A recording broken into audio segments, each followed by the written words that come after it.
L'international. Problème ni sont les Kanakati famille. C'est un grand frère de la famille. Donc avec un sérieux problème. Problème il y a cœur. Il y a Motema. Donc il y a un problème là, il y a Motema, problème Moro Makasi. Comment qui Motema n'est comme ça la pile en fait. D'ailleurs na leki na mnoko jengando abia ya kotikanga pa yaya nae. C'était réservé seulement pour ça. C'était la bandière. Hein? Oui, en quelque sorte. Je viens de très loin. Comme après avoir reçu la délivrance, qu'est-ce qui est arrivé après? Eza pasi na motema na makambo yo akutana na maladi.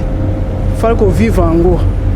Na koloba boye to mona kaka ezaki pete kasi ezaki pasi. Oba kenga depuis na botama na kota ba église ba pasteur nyonso ba lokoso. Il kamba $5,000. Parce que $5,000. Et papa soki yake pa ba pasteur otokenda sana bango ba base. Émission. Na ebisio ba pasteur balingaki ba bengisa nde ba journaliste babanda ko adorer ye neti ndenge jiba yembela kada bombole.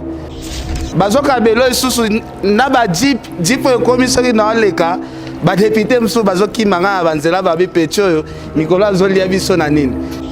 Pasteur moko abimi azo telemela ofanda pasteur baka Roger baka lo bi ofandi asa malade mama place moko te asa malade mokolo kozala na ye oyebiseke Yesu na lungwe na Ancien Testament amonaki bato bazopesa mabonza azwi mabonza ya pauvre.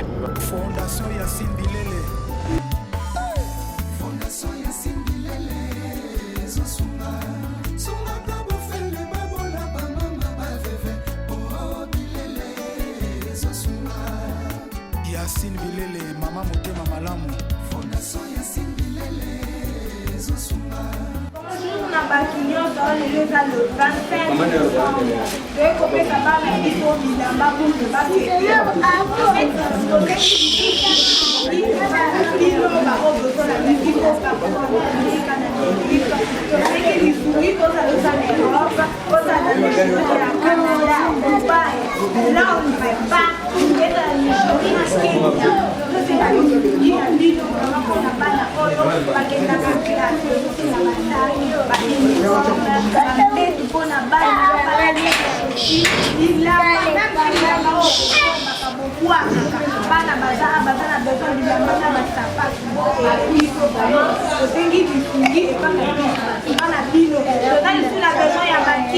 en plus, là, ma mesa, là, ma kiti, on a mal dans la biso, au cas où peut-être la fièvre serait malade, on sera toujours qui part. C'est ce qui dit, il a un peu maman la biso. Maman de lui, il dit,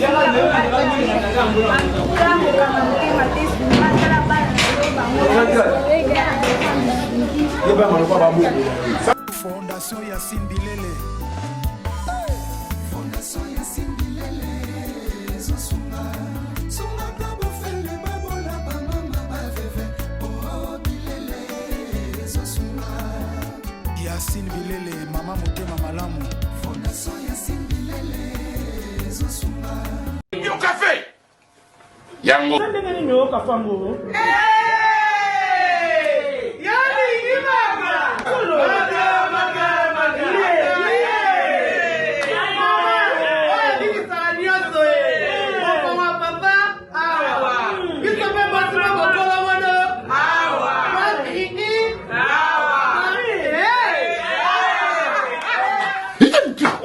On l'a raté. Il n'y a pas de problème, tu sais. On connaît pas demande. Hémorroïde. Et on dit, oh, il y a diabète. Et oh, nini, oh, le colosime, nini, rhumatisme. Et c'est ça. Tout ok. Bio café et au salon de lengue. Tomé la carne à bino yango. Force en bête. Danger. Maxi bluff, café original, Bandeko tomela yango. Bana King, Bana Dar es Salaam, bana poto bana mokili mobimba site ya Moko Afrique Info avec Franck Stemai Kiandankala twende X-Bass Marandura Franck Stemai. Bonjour très chers fidèles internautes et bienvenue bien sûr à notre entretien de chaque semaine, un entretien spécial avec l'homme de Dieu, le prophète du moment, le prophète Emmanuel Dodi. Donc nous sommes très heureux aujourd'hui, d'ailleurs vous serez très contents parce qu'on a changé un peu le format, vous allez découvrir beaucoup de choses au cours de cette émission. Comme à l'accoutumée, nous allons commencer bien sûr avec lui-même, à tout seigneur, tout honneur, mais toute l'équipe est bien placée, je vais vous le présenter tout à l'heure, mais bien sûr on commence avec l'homme de Dieu. Motolanzambe, le prophète Emmanuel Dodi, bonjour et bienvenue. Oui, merci Ndeko Sema, que Dieu vous bénisse. Napesi Ken Pianambote, napesi Masermbote, napesi Mbuta, le Sako International, na couple Christophe Kaniki. Oui, ba landi boyamba biso na esengo pe na bolingo na bandako pe na mitema na bino lokola momesano bokozala décité. Je ne serai pas trop bavard, nous voulons plus que l'œuvre parle, que l'œuvre s'exprime elle-même. Que Dieu vous bénisse. Merci. Amen. Merci beaucoup, prophète. Alors, Ken Piana, avant de commencer, de tout ça, la caca, moi, Liloba. Merci, Franck Stemai. Merci à prophète Emmanuel Dodi. Bandegonyo Soba Landabiso na poto. Je pense Nzamba Tchebiso wana poto la Kisabango. Mosali Nzambe oya solo oya zobikisa bato parce que lelo bato msusu ba mona kaka bato ba sala émission ya msusu ndenge zala kaka ba beza ba pasteur msusu ba sala na internet mingi ba kaka kondimela biso soki abeli kuna ebebelie abengi opesi numéro prophète Emmanuel Dodi tellement ba miracle ezo sauter pena ezo kipemboka te soki azu miracle nde bazondima après ok mosali Nzambe ya munene lelo na Congo bazami balete parce que to kenda sala ba émission na ba pasteur mususu to ba ke pasteur wa azane comédien na ngana sala na émission pour na base mais awa to yaka ko sala émission na mosali Nzambe oyo azo guéri azo bikisa batu o ba témoignage eza ebele donc on a okai ko lobaka yango wana bato ba landa biso bozala na kondima parce que basala ka base na makambo ya Nzambe te ba pasteur nyonso na sala na bango ba émission to sala ka na biso ba base donc merci beaucoup. Merci. Alors Divine Ngoli, c'est ça, c'est pour la première fois. La chaîne YouTube Congo Buzz, bien sûr à notre frère Christian Bossembe, clin d'œil à lui. Alors Divine, un mot avant de commencer cette émission.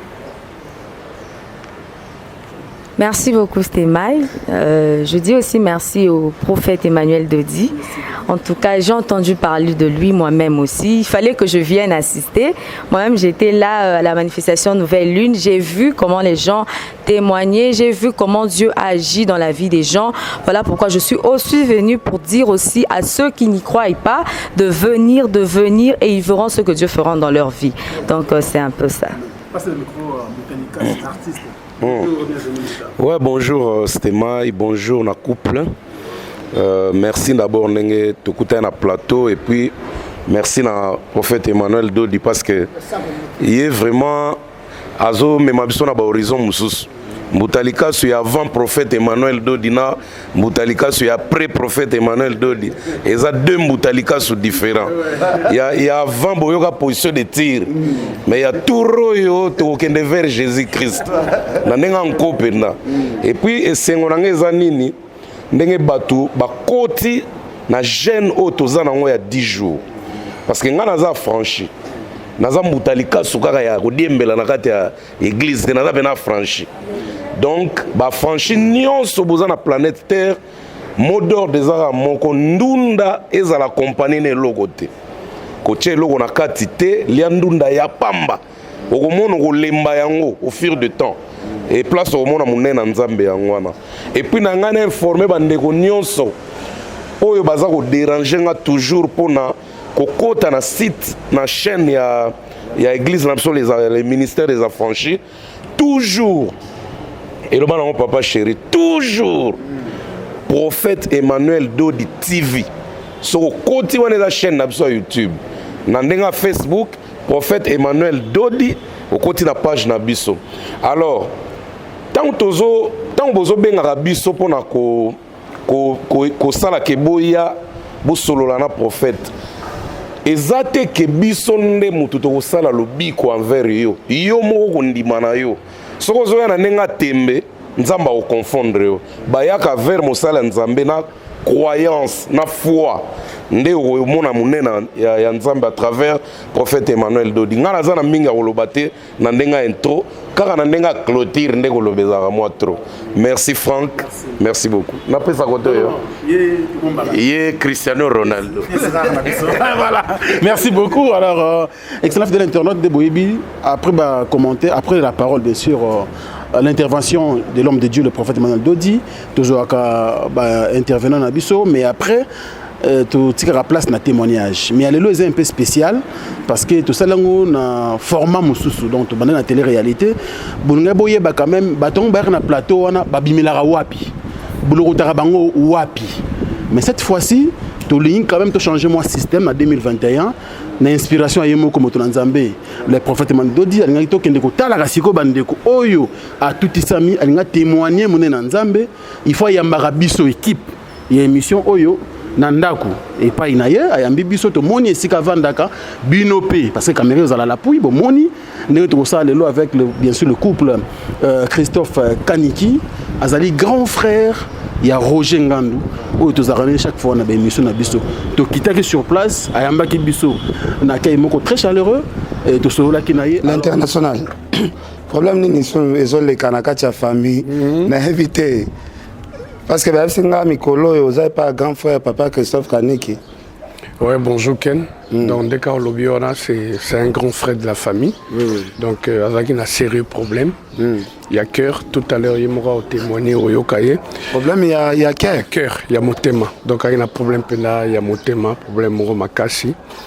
Oui, tout c'est mingi. Il y a même qu'on déstabiliser le niveau, il y a Moussala, etc. Donc, déstabiliser. Non, mais grâce au prophète Emmanuel Dodi, c'est bon maintenant, il a été guéri. Il y a un lingaki parce que il y a des gens peut-être qui continuent à croire que nous ramassons des gens dans la rue. On a pas grand frère. Pas grand frère, on a une résidence, on a Yemoko, on a la petite famille, et puis Yemoko a témoigné miracle où il s'est amélioré par le trichement et le prophète Emmanuel Dodi.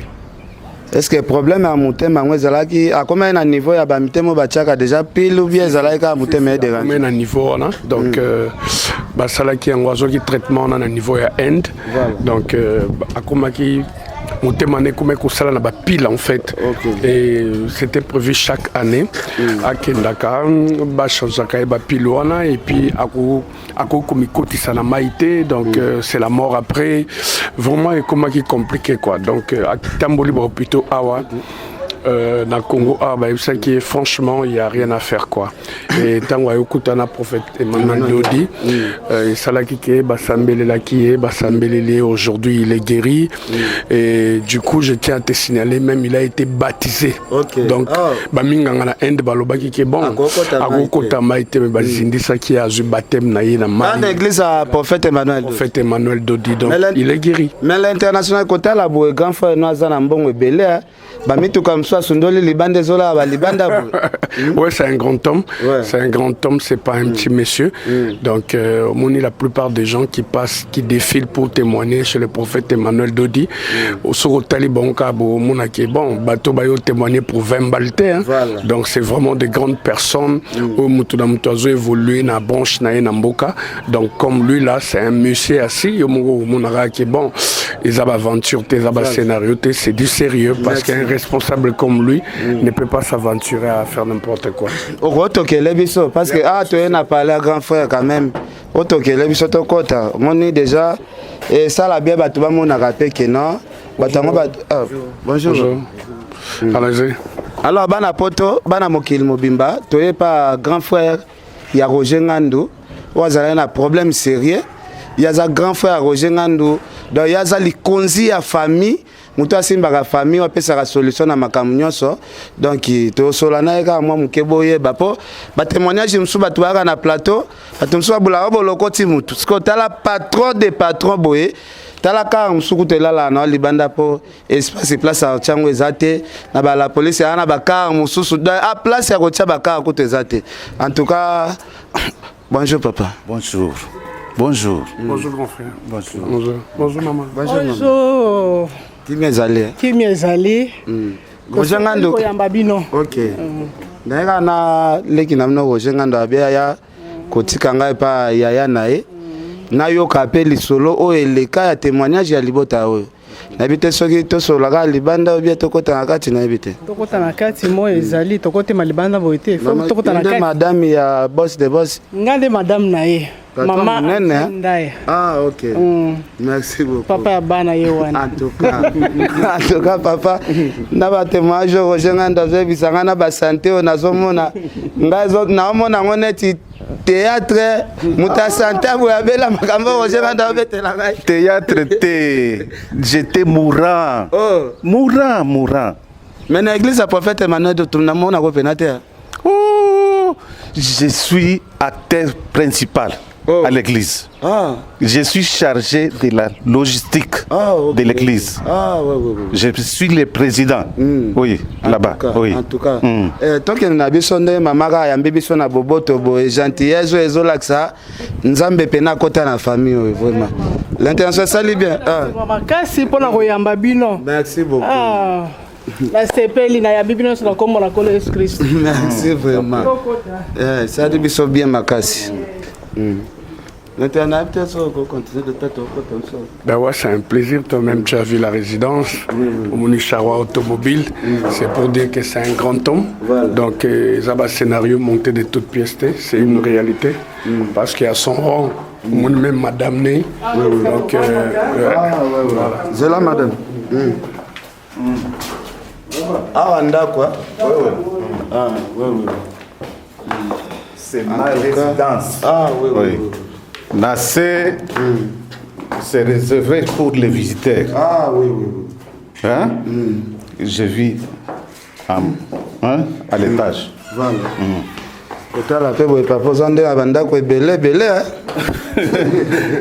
Nzambe kaka. En tout cas. Oui. Ah, merci maman, merci. Ah.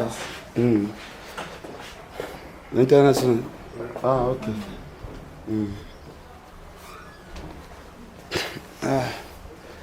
En tout cas, l'international. En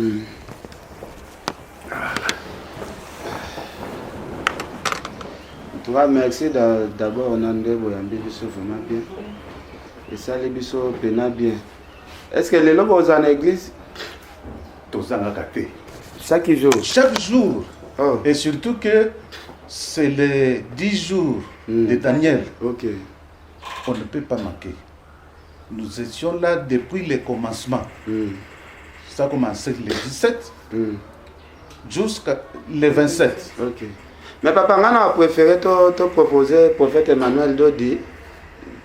Tout ça la émission tout ça la peine na katia plateau ata lelo avant prière tout ça l'émission moko boye tout le bela peine témoignage parce que tout le monde na Congo soki mutazo vivre bien boye banda kwa minene boye mituka cher ba mi pesa la peine na makambo nzambe te mais nga pena e kamusi nga pena kotala bourgeoisie bozana ngo na bolingo bozana ngo pona kosala nzambe en tout cas na habité peut-être ça na miracle moko boye mso pour expliquer bien peut-être na peut-être un prophète yemoko.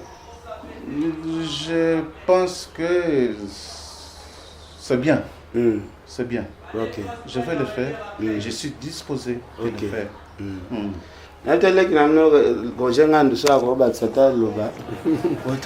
Dans la minga olobate, donc dès qu'on a une introduction, c'est vraiment une famille assise, donc la famille est stable, c'est ça n'importe qui peut-être minorité ndeka na lobakango jusque là bazo endurcir cœur dans cœur na bango en croyant que c'est des aventures. Voilà pourquoi je voulais à tout prix qu'on vienne chez le grand frère, que vous puissiez voir comment il est assis, au mon famille, au mon charroi automobile, au mon vivre. Et puis, ce qui est important, Oyoka Oyo Nzambe a salé par les trichements du prophète Emmanuel Dodi. Je crois que ça va enseigner la minorité des gens qui restent à la convaincus. Namusala miracle Oyo, le prophète Emmanuel Dodi, un serviteur, un instrument de travail. Nzambe azosala pour la population entière en fait. Yana mona golata moi ensemble cher. Eza famille ma sécurité. Neka kolota lobai tout aller Nzambe kaka. En tout cas, na sepe la pena li solo pena to solo lango pena très bien. Na yemoko prophète Emmanuel Dodi parce que bandeko ba landa biso vraiment bayoka pena o Nzamba salela ki pena live et ça la biso bien papa. Est-ce que vous permettre ça peut-être tout le monde a peut-être tout le monde a allé l'autre salle là comment tout côté. Je suis disposé à le faire. OK. Oui, à témoigner. OK. Dieu a fait beaucoup de choses pour moi dans ma vie. OK. Beaucoup de choses. J'étais mourant comme je t'avais dit. Voilà. J'étais mourant. Je suis... On m'a dit que en Galiema, on a dit à mon épouse que mon bal nayo a sauté. OK. À ça déjà testament. Papa, toi qui sur dans l'église. OK. Et ça vient. Oui. Merci beaucoup. Merci. OK, merci.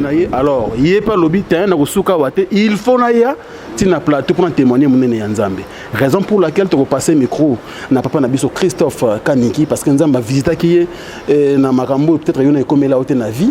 Les ali maladie moko très sérieuse et il fallait même perdre vie mais grâce et Nzambe a visité toujours, a utilisé toujours na kati.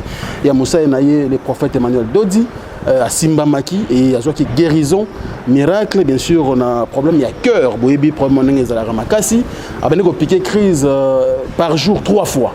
Et je crois, ceux qui sont comme Elio, vont vivre été. Mais Nzambe a visité au travers son serviteur, le prophète Emmanuel Dodi, lui il est présent, on a témoigné la place Naïté, on a la place Naïté, Papa Kaniki, Christophe. Vous avez le micro, bonjour et bienvenue. Bonjour. Sa grandeur, merci beaucoup de tout ce que vous avez fait dans ma vie. Merci, cher journaliste. Je vous aime. Merci. Le témoignage que je compte faire aujourd'hui avait deux volets. Parlez un peu plus fort, Papa Christophe. Nous avons commencé par la maison. Je suis affranchi. Je suis affranchi. J'exerce des fonctions dans l'église. Je suis président de la logistique à l'église. J'ai commencé avec sa grandeur, Emmanuel Dodi, en 2016. Il m'a laissé évoluer pendant un temps. Je venais, j'assistais au culte. Ce qui m'a attiré en lui, c'est quoi? J'ai vu le premier jour.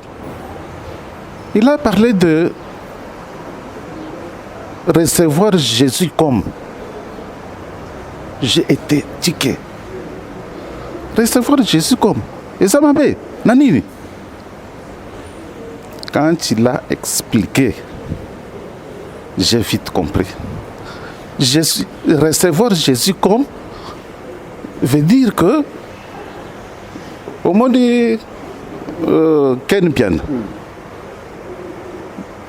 je vois Ken Piana, je dis que oh Yoaza Liboso Nangai, c'est comme Ken Piana.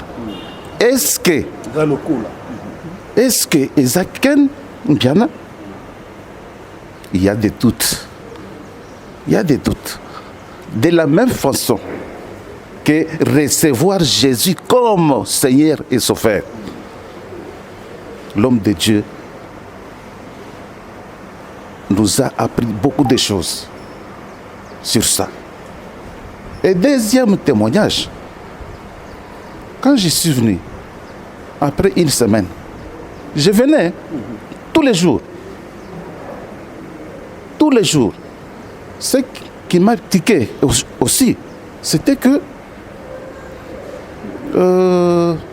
il y avait un enseignement sur la pénétration et copénétration. Je me suis demandé, c'est quoi? C'est comme des cannabis oyo. Ceux qui azana bimbali 5. Exemple.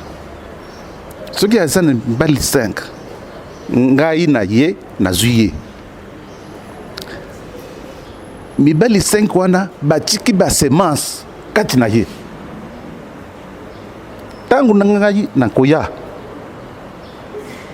Na passé kuna? Hein? Milimu nyonso ba mibali wana batiki. Je vais recevoir cela. Quand j'ai appris ça, j'étais désolé, déçu. Puisque moi, j'étais impudique, alcoolique. Les deux marchaient ensemble. Oui. Les deux marchaient ensemble. J'ai tout fait. En bref, quand j'ai rencontré l'homme de Dieu, j'avais l'AVC. Vous connaissez comment l'AVC travaille sur quelqu'un.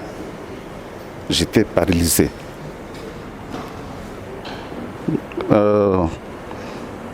Main droite, jambe droite, les deux. Je ne pouvais pas marcher. Cette grande dame me tenait pour marcher. J'ai piqué la crise. Je faisais les crises 3 fois, même 4 fois par jour. On m'a amené en Inde. D'abord en Ngaliema, on m'a dit que en Ngaliema, il n'y a pas de solution. Mon wali na yeo asala déjà tetsama, ce qui a zana biloko asala déjà tetsama. Akokouf. Madame a pleuré. Ce qui mobali nanga kofi. Akotika bana. Comment? Et moi-même, je vais vivre comment? Une veuve. C'était très grave, terrible. Après Inde, croyant que j'avais trouvé solution, après mon retour, je faisais les crises répétées. Crises répétées. J'ai commencé à chercher les hommes de Dieu. Avec cette dame, j'ai marché partout. Partout. Partout. Quel pasteur je n'ai pas contacté? Quel pasteur? Un jour, il y avait une maman qui venait à la maison me vendre les produits pharmaceutiques. Je crois que certains d'entre eux connaissent. Elle m'a dit que après 2 semaines, la solution, on ne trouvait pas la solution. Elle m'a dit, ce problème, si tu vas dans notre église, la solution sera vite trouvée. J'ai douté. Après un mois, je revenais de la ville. J'ai connu une crevaison. Cette crevaison-là m'a poussé à chercher l'église. On m'avait parlé de 6e rue, côté résidentiel. C'était passé ici, la crevaison. J'ai commencé à chercher. J'ai retrouvé l'église. Je suis entré à l'église. Comme je vous ai dit, on m'a laissé pendant un temps, j'entrais à l'église, je sortais. Mais je n'avais pas l'intention de voir l'homme de Dieu. Je croyais qu'il agissait comme tous les autres pasteurs, avec orgueil, tout ça, tout ça. Mais quand j'ai sollicité l'audience, il m'a reçu. Facilement. Facilement. Je suis entré à Yamenga, très bien, tout seul au lit, j'ai expliqué mon problème. Il m'a dit, tu as une bonne adresse. Problème nayo, ils ont trouvé solution. C'est le moindre des problèmes. Tu vas trouver solution. Ah bon? À moi, ce pasteur va trouver solution comment? Par quel miracle? J'ai douté un peu. Il m'a dit que tu vas faire la dernière crise et tu seras guéri. Bandeko, Nassali, une dernière crise qui était difficile à vivre. C'était en ville. C'était en ville. J'ai appelé d'abord ma femme qui m'a rejoint,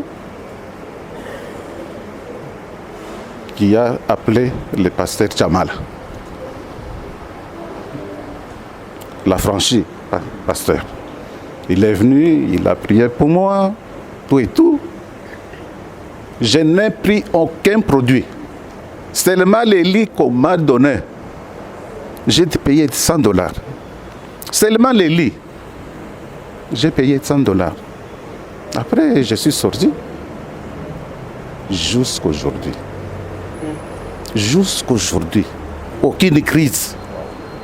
Aucune crise. Depuis 4 ans. Aucune crise. J'ai dit. J'insiste. Aucune. Pour remercier l'homme de Dieu, j'ai amené avec moi $5,000 pour lui donner. Oh. Quelle a été ma surprise? L'homme de Dieu a dit que j'ai reçu gratuitement et je donne gratuitement. Retourne avec ton argent. J'ai insisté. Paye les loyers. Les loyers ici, c'est $2,000. Il a dit, on a l'argent pour payer les loyers. Retourne avec ton argent. Quel est ce pasteur qui refuse l'argent? Quel montant? $5,000. Ce n'est pas donné à tout le monde. Hein? Il a refusé. Je suis rentré avec l'argent. J'ai tenté d'autres pasteurs. Ils m'ont dit, niet, si le pasteur, papa, a déjà refusé, nous, on ne peut pas prendre. On ne peut pas prendre. Je suis retourné avec l'argent.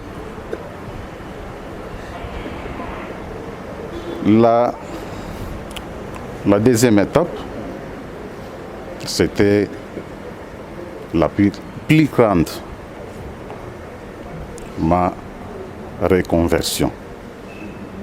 Je vous ai dit que j'étais impudique, alcoolique. Oui. Les deux marchent ensemble. Oui, les deux. Je me suis dit, Pour votre information, j'avais tout un appartement en ville. Avant d'arriver là, papa, une question, avant d'arriver là, est-ce que après la guérison que vous avez constatée, vous avez pu quand même rentrer à l'hôpital pour aller vous faire examiner encore? Je suis rentré. On a constaté que c'était bon. C'était bon. C'était bon. J'ai fait les contrôles à 3 reprises. On n'avait rien trouvé comme séquelle. Rien du tout. Passe à l'appartement, il avait tout un appartement. Voilà. J'avais tout un appartement en ville, à l'habitat. Vous connaissez? En ville. Oui, vers chez Thelma. Oui, Tout un appartement. Meublé. Vraiment. Pour faire des... Oui. Non. Si je tombe sur une jolie fille, je la prends. Je la prends. C'était réservé seulement pour ça. Tout ça. C'était la bâtisse. Hein? Oui, en quelque sorte. Pendant combien d'années? N'en parlons. C'est pour dire que je viens de très loin. De très loin. De très loin. Comme vous me voyez ici, comme après avoir reçu la délivrance, qu'est-ce qui est arrivé après? Je n'avais pas fini ma maison. La maison là, que vous avez visitée, c'était inachevé. À partir de sa grandeur, j'ai fini la maison. J'ai fini la maison. C'est un produit fini. Je suis entré. J'ai mis fin à tous les péchés. Ma sang, j'ai abandonné. Kindumba, n'en parlons même pas. J'ai mis fin à ça. Ce pasteur m'a transformé. Amen.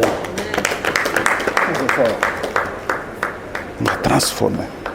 Je suis maintenant, j'ai la paix du cœur. À n'importe quel problème, je suis serein. Sans problème. Ma famille est stable. Grâce aux efforts de cette dame qui m'a suivi un peu partout. J'ai pris la décision d'aller avec elle partout où je vais. Amen. Que ce soit l'Europe, Lumbashi, ailleurs, je suis accompagné d'elle pour éviter les tentations. Oui. Sa grandeur, merci beaucoup. Merci.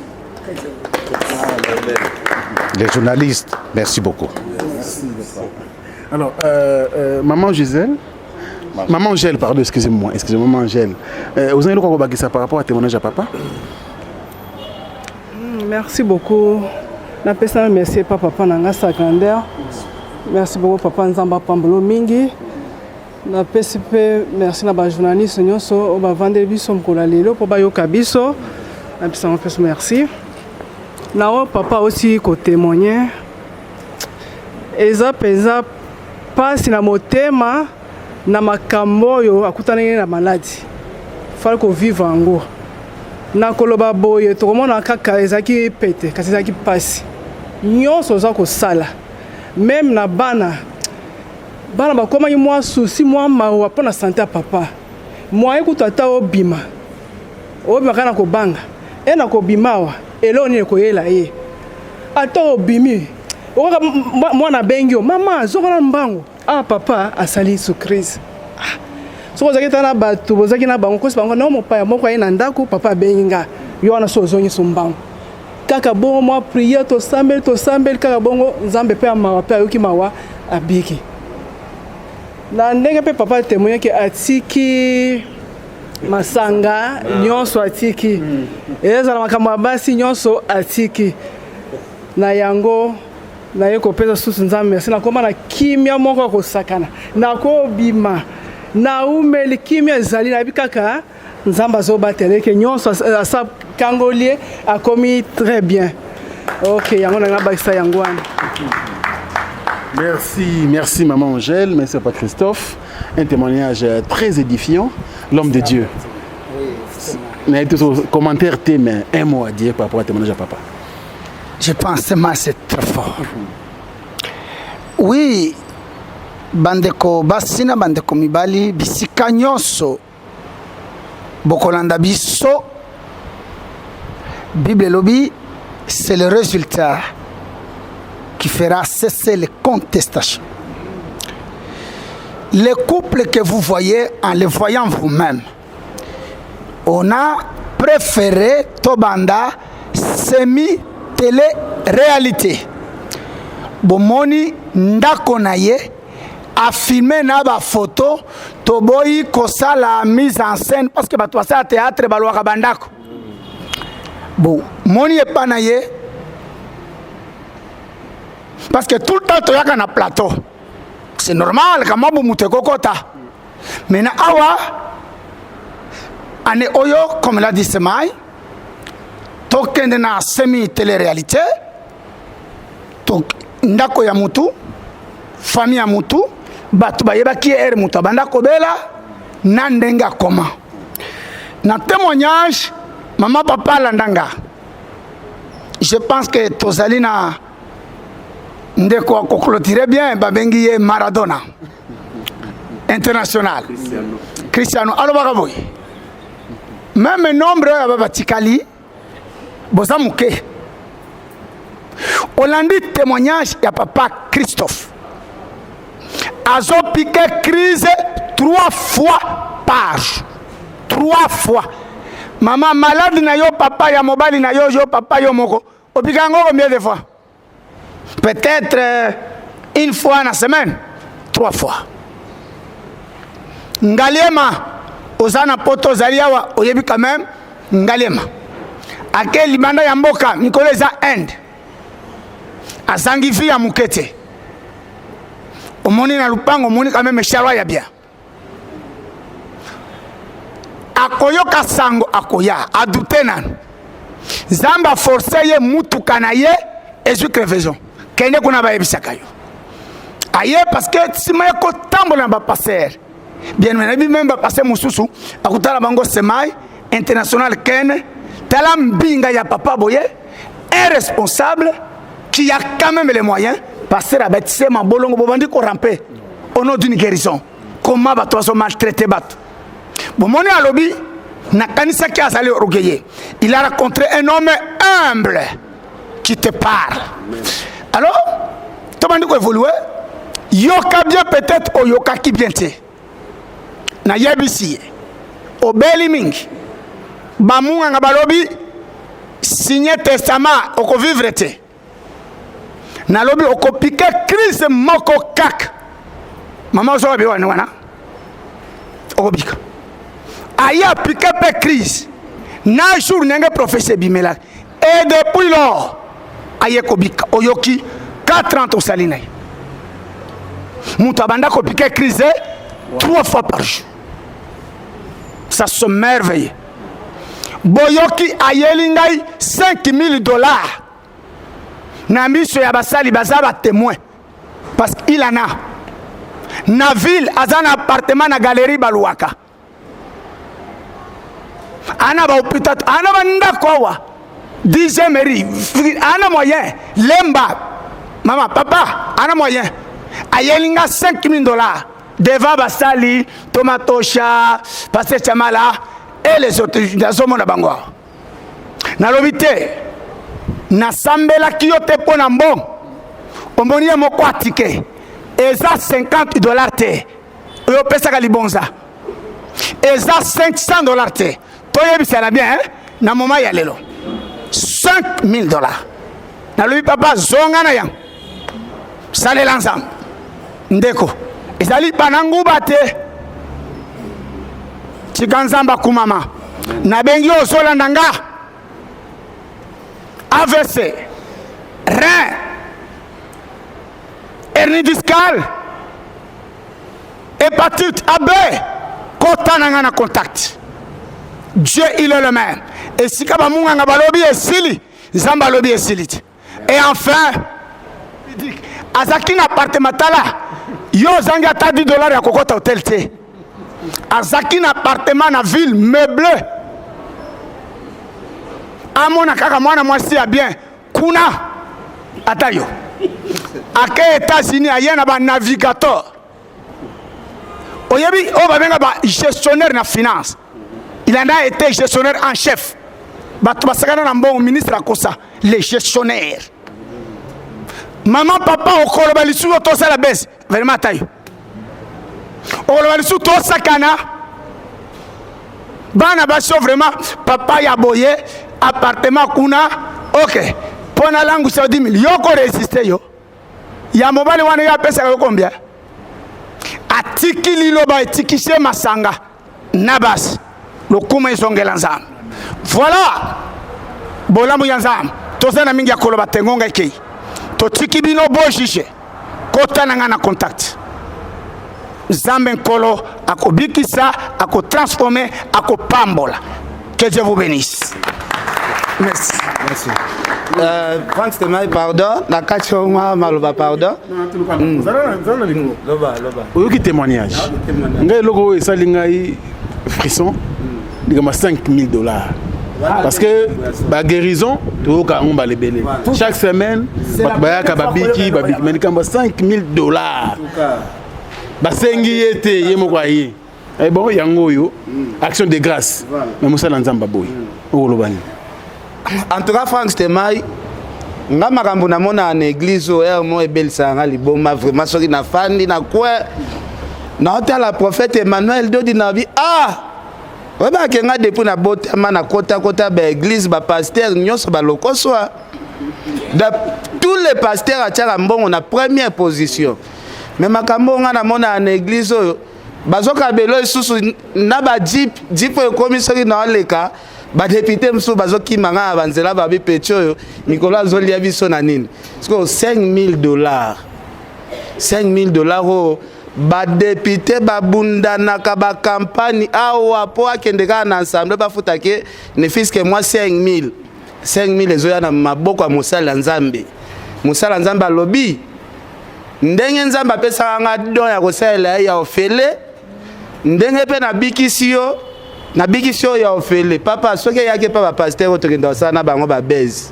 ba émission ndayebisi yo ba pasteur balingaki babengisa nde ba journaliste babanda ko adorer ye neti ndenge ji ba yembelaka da bombole mais prophète Emmanuel de sentir que différence nezaka ke ye pe naza vraiment mosali ya nzambe ya solo papa eloko na linga pe na tu na mwa muke toki papa na biso azalaki nde na problème ya mutema papa Christophe azalaki na problème ya mutema batiaki mutema ya compale na indi place akendaki parce que na témoignage na ye abeti sete nango muke me makasi te soki déjà batie yo mutema bapile déjà vi na yo esili bandeko na biso indi balobi papa oza na droit ya kosukola na mai te soko sukoli na mai liwa na yo mobimba yango wana me kolanda histoire na ye bomemaki eti na mai anjili boke kopese baptême est-ce que bobangaki te ke mutu oyo ndenge tokende na ye na mai akokufela biso pe tozwi ngambo ya monene memi biso ya mso makala wana ezala ekotante nzambe te. Merci Nakizembe. Premièrement, comme elle a dit aussi de Kostemai, n'a profité de l'occasion qui m'est offerte. Si quelqu'un te dit bon à Kosi, sauf mon mignon, s'il a droit à l'église après cette offrande, tout le monde bien. Même si je méritais les 5,000, parce que Moussa le Salamaki, j'ai refusé. Mon côté est à la Chestemai, est à la Epana Yotome, est à l'Epaya Christian Bosembe, Ndenge. Sera kotina masolo boye mundimi alo parce que na sa émission na Christian aloba o basenga kingambong akosi je suis le seul à Kinshasa Mais dans l'église, si tu as ton offrande, tu peux donner. Maintenant, oui, alobaki boyokite. Batiaye pile. Merci. Et ça malade pour moi qui inquiète mais l'église oya biki. Et puis balobi, akokota mai te na mai, na pile nenge fonctionnaka. Bien aimé, boyoki moi si alobi na mukuse. Ngunga keke na lobby, ndenga pote pas lobby. Nous avons beaucoup de choses à dire là-dessus, mais le temps nous manque. Parce que mon toi souffrir, et ça moi. Ton résumé yango dans quelques minutes. Maladie à boy, famille, quand tu m'olilite, papa, tout a zobé, yende alukaka. Puis wana.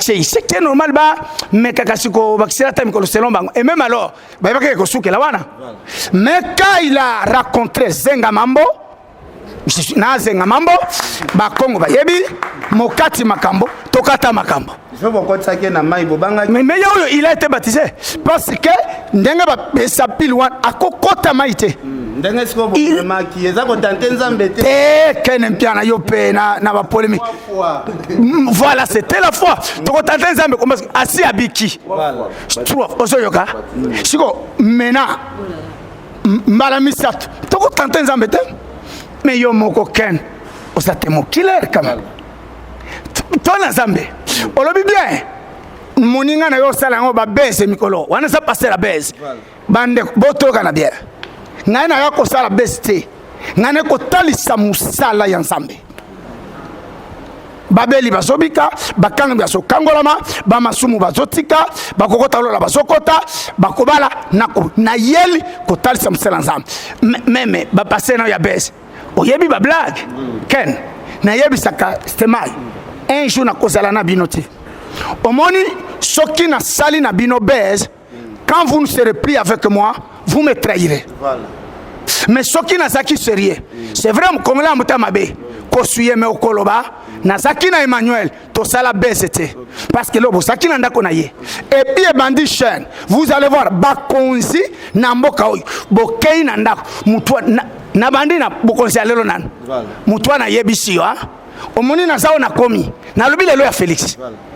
Bien kabile seleki eza Emmanuel Dodi parce que to bandi mena télé réalité bayambi onandako omundenge musalezo salama donc nzamba za munene soki abikisi nyonso tika lokumu ezongela nzambe wana bosaka pe ba retour te kotala papa za patwa munene bandako ebele peut-être famille de sangana ki bazoluka balia et peut-être po bazwa biloko wana bateka yo bikisi ba retour bakolia yete biloko alukaki yango lokola mutu tobotama na fai mutu aluka et puis dede risque oui risque ezalaka musala nyonso musala ezangi risque ezate même oyo ya média bafinga kayote bafinga biso te bafinga bino c'est pourquoi nasambelela bino mais biso toyi kobikisa bato otali mususu hene kaka abandi kufinga yo stema ye pasteur magicien bahene bases risque yaka odélivre mutu boye oyebi bato alinga koboma ye bakolanda ngati mais parce que nazana nzambe nazwi bango mbata eza na tina ate ye ekokuta Daniel ekokuta blindage ekokuta biloko ebele que Dieu vous bénisse et vraiment na kozwa lio balisu te nous allons clôturer na ye ko annoncer na annoncer ki yango na mission elekaki prière il y a 10 jours à Daniel boyokaki et chez bandaki le 17 le 20 Le 20, oui. Le 20 Oui. C'est ça? Oui. Merci. 3 jours déjà. Et je kende aussi là, samedi le 27. Et recollant l'émission chez Franck, Congo Bess, Christian. Na plutôt pas le Ken, Benanga. Na mikolo mukeo etikali, Zambe asale yobikamu.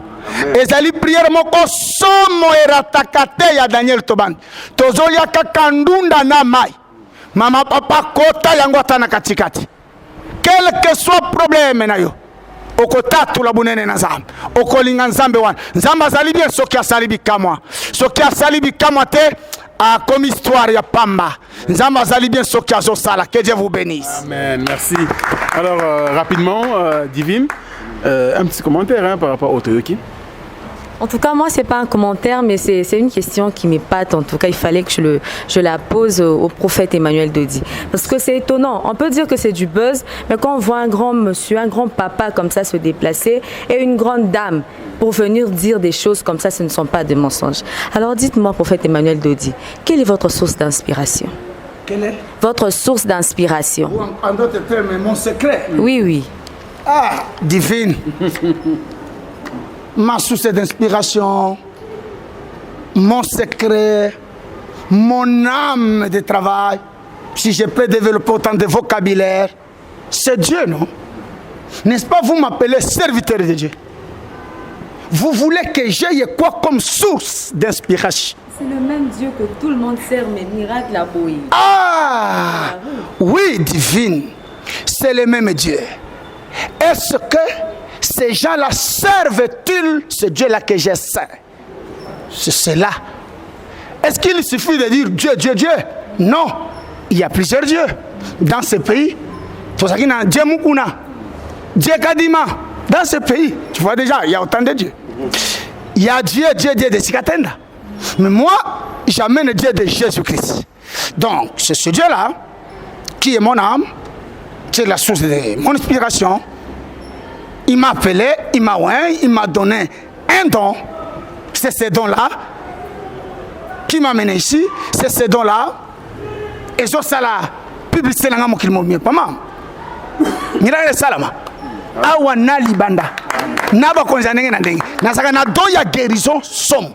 Eratakate donc. Sous senangai ezanzambe zambe pe wana ma sœur divine koto saye koyokaye ko ilanda makamonenga zolingela. Tu auras moins de problèmes. Maintenant, ceux qui ont l'ensemble, ils ont ça la makamona mutura eko simbate parce que on le vit bien. C'est une grande personne. Maman, ça kofanda. Ataba lokota batona pagajuma. Oyote, je pense que le débat est clos. Que Dieu soit loué. Donc ma source d'inspiration, c'est Dieu à qui je dois tout. Que Dieu soit loué parce que nazana nyongo nazambe. Nazana nyongo. Il a fait beaucoup pour moi. Ce qui me reste, nasale la yebatu babika. Il m'a beaucoup donné. Il a beaucoup fait. Nazana nyongo na nzambe wana ndozomona na yokela batumawa. Soki meme nzambe alo ba tope so offrande de testemai. Na yina pesa même offrande parce que wana ndeli boss. Sinon pasteur moko abimiazo telemela offrande pasteur Baka Roger Baka lobi offrande aza malade. Mama place moko te. Aza malade. Et comment mater? Bon, vous l'avez cité. Je ne suis pas venu citer. Non, malembe. Na total wa yonde cité. Nana ko cité. Mokolo ko zalana ye oyebiseke. Yesu na lungwe na Ancien Testament. Amona ki bato bazo pesa mabonza. Azui mabonza ya pauvre. Otuna ye qu'est-ce que wana ezaki matiti. Et puis atelo mabonza, c'est la haine. Asenga ka mabonza na télévision. Sombelanga veste. Pesanga eloko na bato apoto. Un malade. Voilà la réponse. Merci. Merci, Papa Mboutali Kassou. Toujours courir derrière toi. Hein? Toi, tu es moi, ça la biso bien. Tu merci de comprendre que le mot d'ordre il y a prophète Emmanuel Dodi dont on ne peut pas beaucoup parler parce que le programme est un peu belé. On a 2 points où nous avons constaté, mais nous avons émotionné ici. Nous avons dit que Sœur Divine a vendu permettre, mais à l'époque, appartement. Même ça, quoi taper. Ah, t'es.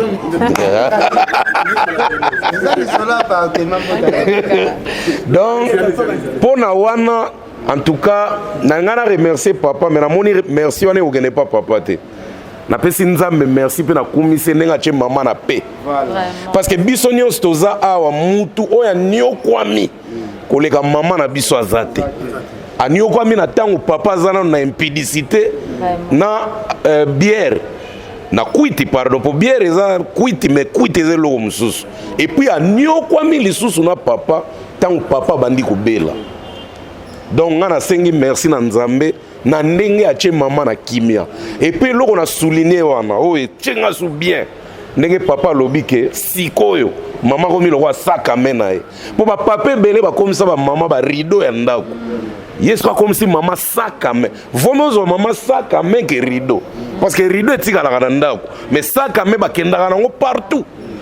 donc mutaza ne sengo koleka biso nyoso eza mama maboko pona mama en tout cas ngana zaika na wana na sugisi peka wana merci papa en tout cas mama za la barricade no ya impudicité te pona mono rappela ki yango ke azo ko empêcher nga kolula ko empêcher kolula uta na mutema na yo moke mama za lokwa barrage donc ndengo bangi nzambe banga pe libela merci. International. Ouais. Merci beaucoup. On a toujours dit nul n'est prophète chez soi. Mais ma français, ici, à chaque règle, une exception. Moi, j'ai vu une vive conviction que le prophète Emmanuel Dodi est une exception. Pour Oye Salamara Awa, on ne le voit pas ailleurs. Déjà, voir la qualité des gens qui viennent témoigner ici, où Nzambe et le prophète Emmanuel Dodi a Salibon par son trichement, sans honte. C'est pas chose facile. En face de moi, il y a un grand monsieur. À l'entendre parler, à le voir sa résidence, tout ce qu'il a comme fortune, les loyers na plateau, elle les a franchis, témoigner ce que Dieu a fait. Pour lui, par les trichements d'Emmanuel Dodi, c'est pas chose facile. C'est pas un monsieur qu'on a ramassé dans la rue à 2 balles. Il pèse lourd. Lelo Oyo, prophète Emmanuel Dodi a ben Rabino, pour vos soucis, sans exigence. Ailleurs, ça ne se passe pas comme ça. 5 000 $, le prophète a répugné ça. Ça ne se fait pas nulle part ailleurs. Lelo Oyo, les témoignages, il y a un miracle. Au pasteur Dodi, alors ça la libanda ya mboka, ndé komi ko rattraper au pays, batu bazo tinda bangba ya awa. Ça se fait pas. Les autres pasteurs, pour leur citer, ils aura plus, ils veulent encaisser pour des désirs égoïstes. Mais ici, le peu que le pasteur Emmanuel Dodi Azwaka, n'a mouké oyo bandeko bazara na souci, ya rosunga les plus démunis, tokenda roti kango 4 ou 5, 6 fois na ba orphelinat, ça se fait pas. Donc vite fait, allez-y comprendre que eloko etikali na bino minorité. Il y a Batouana, il y a quoi approcher le prophète Emmanuel Dodi et sa décision. Vous avez tout intérêt à vous décider pour votre survie. Merci. Amen. Ah, 5 000, Anna. Voilà, c'est la fin de cette émission, papa. Merci beaucoup, International Roger Ngandou, merci Mboutali Kassou, merci Divine, merci Ken Piana, merci papa Christophe et maman Angèle, merci. Merci également au messager, le prophète Emmanuel Dodi. Merci pour la confiance. Et à vous, bien sûr, les affranchis du monde entier, merci pour la confiance. Et vous qui tardez encore le pas, venez, nous vous attendons. Merci à l'équipe technique Maël Sadiki et puis Shadrach Mayaoula. Et prochainement, j'aurai le nom de nos frères et sœurs de la presse de l'église. Et sans oublier, bien sûr, le prophète Gédéon Chamala, le pasteur Gédéon Chamala. Merci pour le travail, Maman Aimé, merci beaucoup. Magistrat, bien sûr, Raphaël, merci aussi pour le travail. Nous sommes à la fin, on se retrouve la semaine prochaine avec le même plaisir. Au revoir et à très bientôt.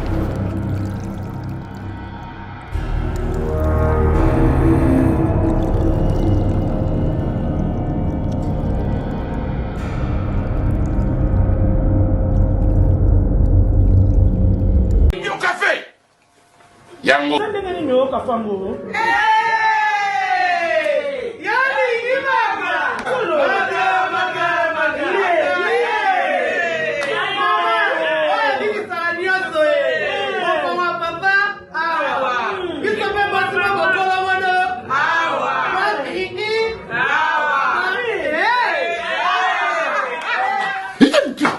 On l'a raté. Il n'a pas de problème, tu sais. A connaît pas demande hémorroïde. Et on dit oh, il y a diabète.